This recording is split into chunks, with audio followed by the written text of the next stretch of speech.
माझं नाव बेबी राजाराम बोकले. माझं वय 54 आहे आणि मी आपले घर खराडी पुणे येथे राहते.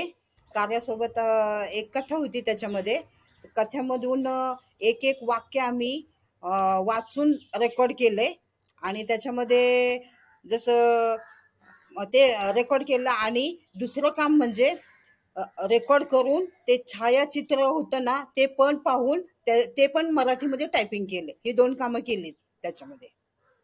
मी मिरची कांडप चालवणे, बचत गट चालवणे, परत बचत गटातल्या आणि बचत गटात म्हणजे त्यांना मेन मुळात त्यांची बचत कशी करायची. बचत गट चालवते मी, बचत कशी करायची, त्यांचे बचत केलेली त्यांना कोणत्या गोष्टीसाठी, जसं मुलांची शाळेची फी भरणे, त्याच्यासाठी कर्ज कसं काढायचं, कर्ज काढून त्याची फेड कशी करायची, हे सुद्धा सगळं शिकवलं जातं.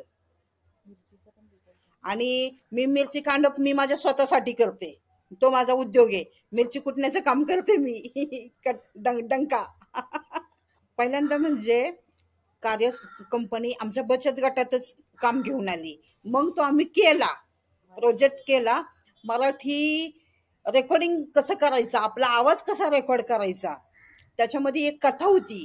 ती आम्ही कथा म्हणजे गोष्टी स्वरूपात असलेली कथा आम्हाला खूप आवडली. आणि 9 दिवस तो टास्क होता आमच्यासाठी. प्रश्न उत्तर आणि ती कथा वाचून काढायची, त्याच्या प्रश्नांची उत्तरं द्यायची.